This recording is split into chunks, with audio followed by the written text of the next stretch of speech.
Bonsoir mon ami. Nous sommes vraiment heureux que tu sois là avec nous. Nous sommes ici chaque soir et pendant cette semaine. Et nous voulons vraiment que tu puisses bénéficier de ce que Dieu a de meilleur pour toi. Notre semaine de gestion chrétienne, une semaine de réveil, a pour thème Dieu en premier. Et nous voyons l'histoire de plusieurs personnes dans la Bible. Que Dieu puisse te bénir. Bienvenue à ce moment spécial et que Dieu t'accorde sa bénédiction sans pareil. En ce dimanche, premier jour de la semaine, nous allons introduire notre moment de semaine de la gestion à travers la prière. Les murs doivent tomber. Nous allons nous introduire avec Jésus chez Jassé. Nous allons nous mettre en position pour la prière.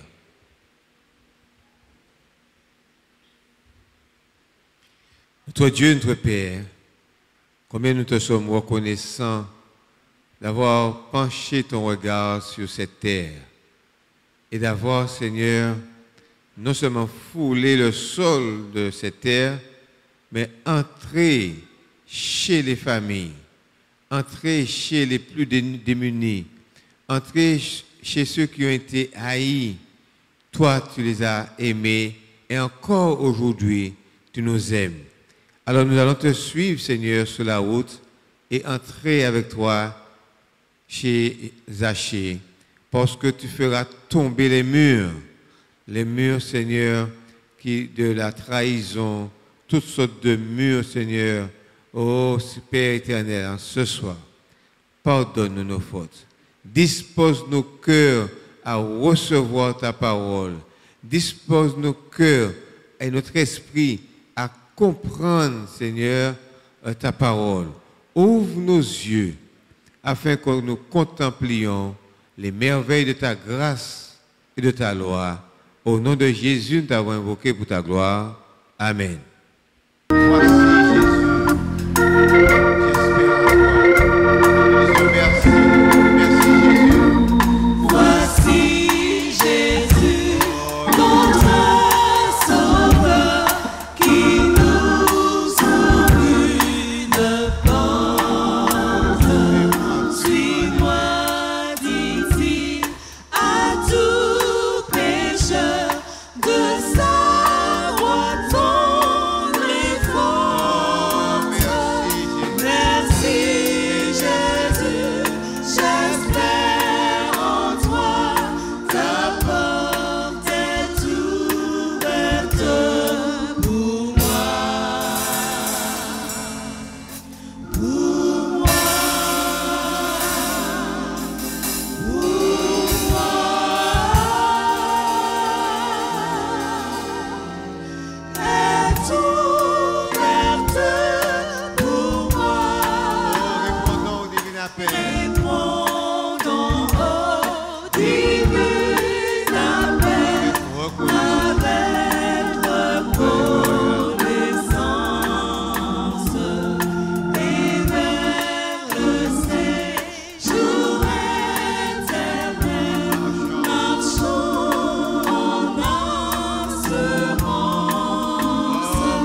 Chers frères et sœurs, chers amis internautes, merci de votre fidélité.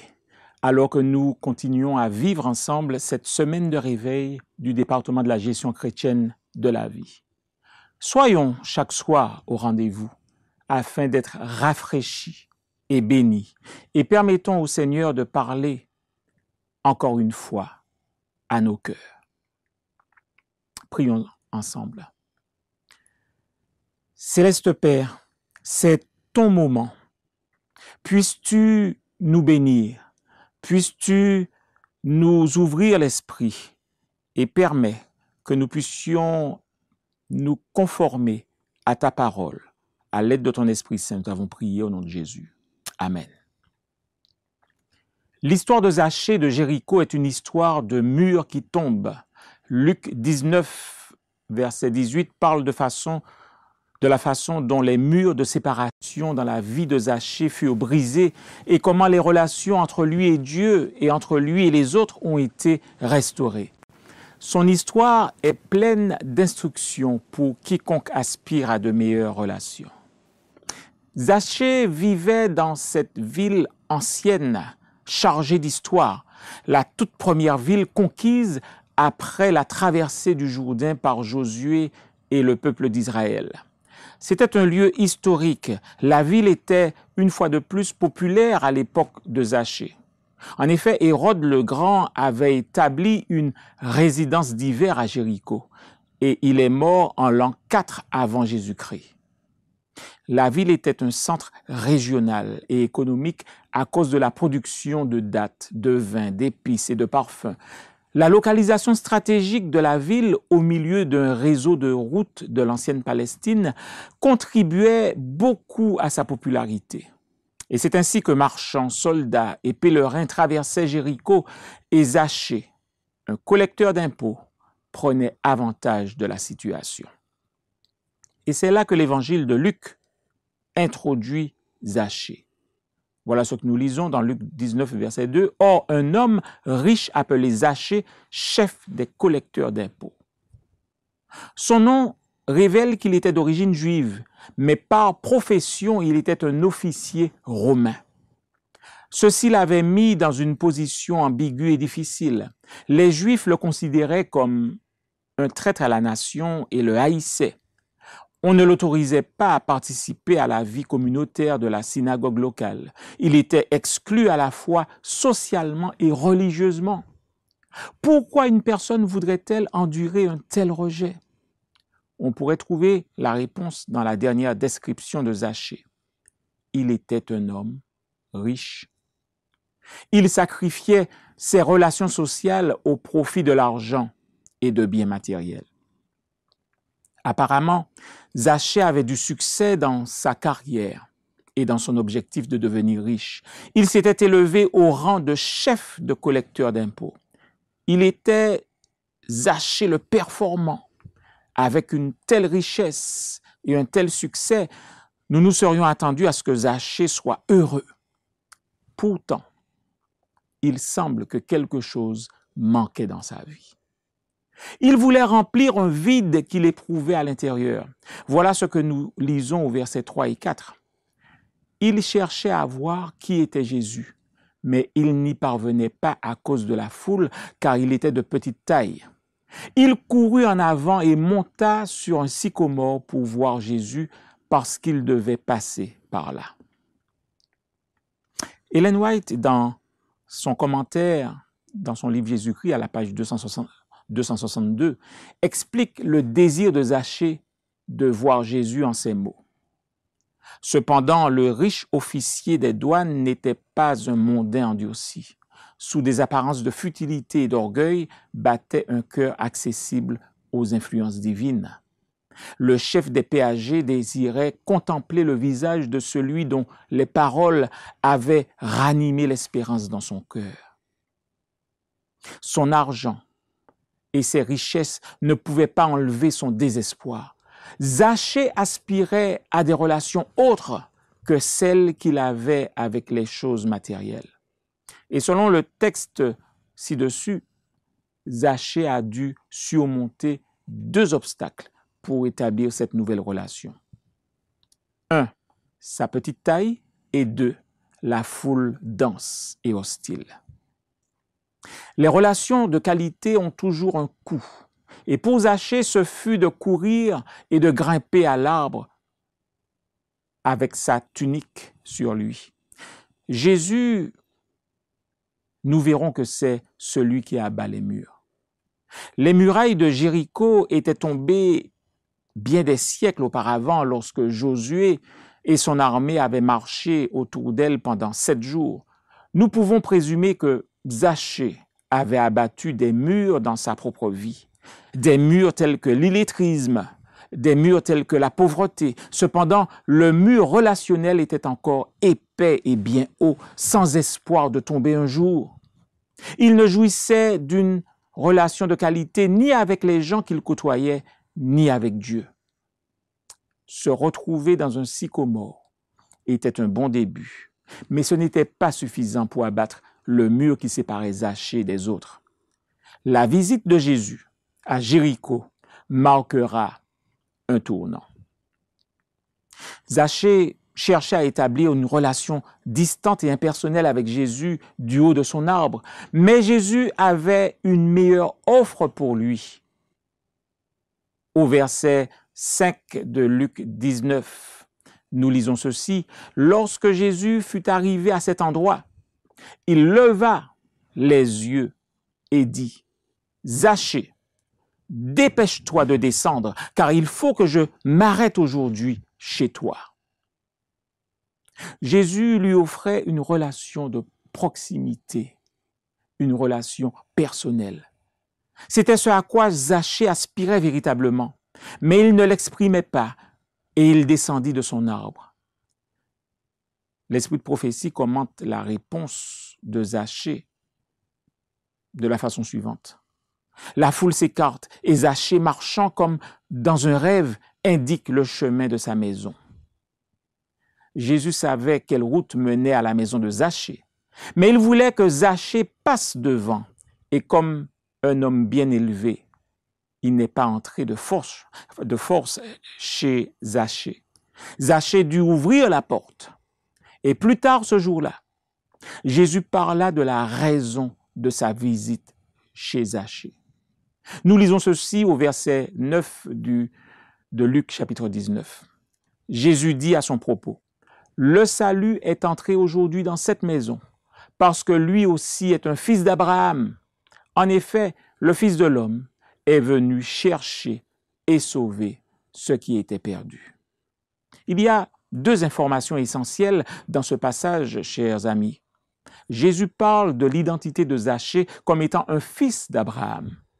Et selon la perspective de Jésus, Zachée existait par son affiliation à la famille d'Abraham et par extension à la famille humaine.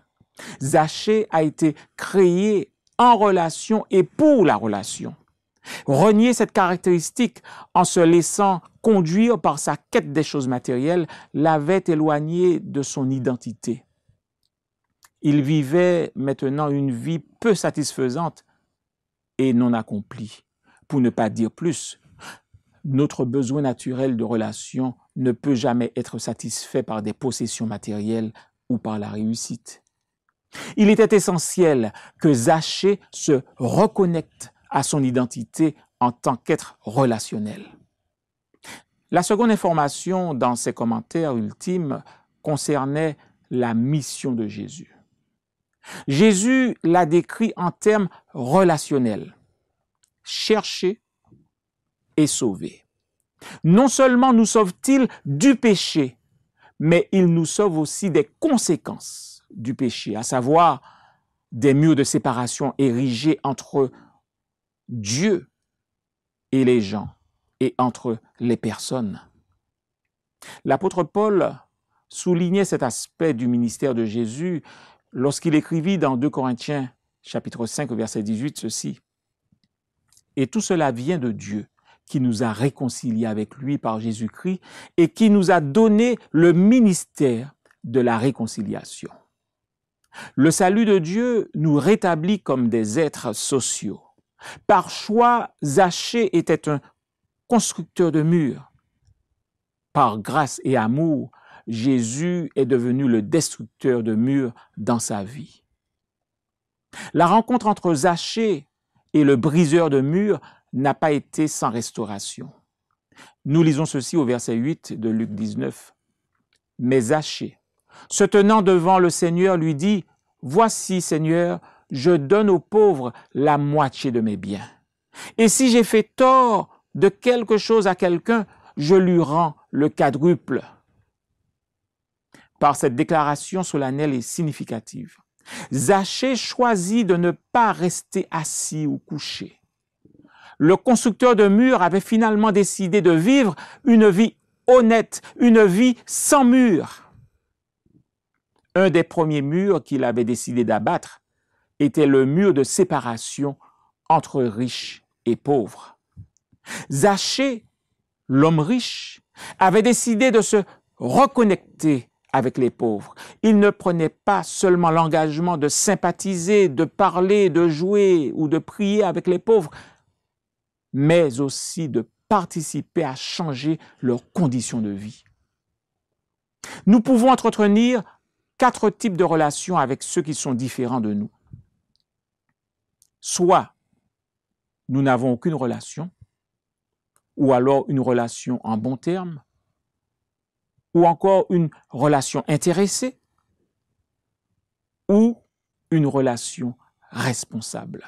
Zachée, lui, s'est engagé dans une relation responsable. Ce faisant, Zachée a mis en pratique les instructions de celui qui lui avait tendu la main.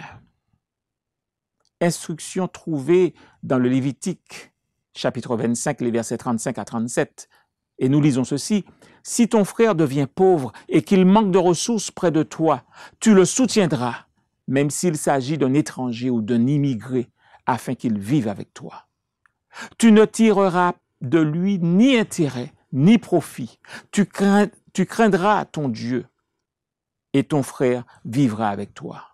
Tu ne lui prêteras pas ton argent à intérêt et tu ne lui prêteras pas ta nourriture pour en tirer profit. » L'ancien Zachée, cupide et égoïste, s'était engagé dans quelque chose d'inimaginable. Cette sorte de relation avec les autres était possible à cause de sa relation intime avec le Sauveur.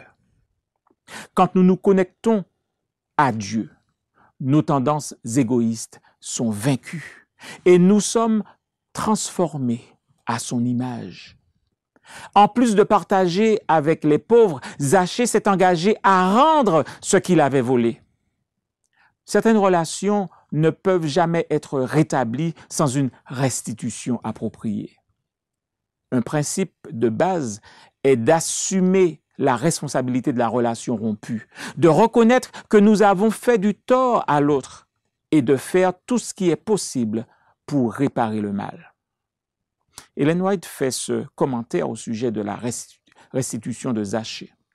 Elle nous dit dans le livre Jésus-Christ, à la page 480, « Aucun repentir n'est sincère s'il n'entraîne pas une œuvre de réformation. » Lorsqu'une relation a été brisée, il n'est pas sage de passer rapidement à autre chose sans aborder les causes derrière le conflit passé. En l'absence d'une fermeture adéquate, les blessures vont se rouvrir, ce qui empêchera l'établissement d'une relation profonde et sincère. En conclusion, chers amis et frères et sœurs, Zachée avait vécu à l'intérieur des murs du matérialisme pendant des années. Il n'était ni heureux ni satisfait. Après sa rencontre avec Jésus, sa relation avec Dieu et les autres est passée avant l'acquisition des richesses. Il était libéré de sa prison dorée. Il est devenu un instrument de liberté pour les autres. Pourquoi n'invitons-nous pas Jésus à agir comme un destructeur de murs dans nos vies? Qu'il en soit ainsi et que le nom de Dieu soit glorifié. Amen. Pour aller plus loin, si vous êtes à l'aise avec l'idée, racontez comment une relation brisée a été restaurée. Comment vous vous êtes senti après cette expérience? Quelqu'un lutte-t-il actuellement pour réparer ou améliorer certaines relations? Souhaitez-vous demander l'aide de Dieu? Ma promesse pour aujourd'hui: améliorer mes relations, grandir dans la fidélité, le pardon et aimer par principe.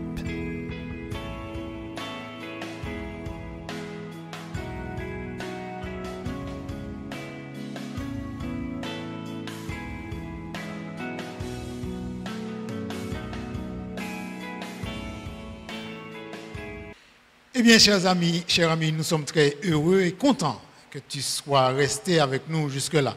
Tu viens d'écouter ce beau message et nous t'invitons à t'incliner pour la bénédiction. Que l'Éternel te bénisse et qu'il te garde. Que l'Éternel tourne sa face vers toi et qu'il t'accorde sa paix et sa grâce.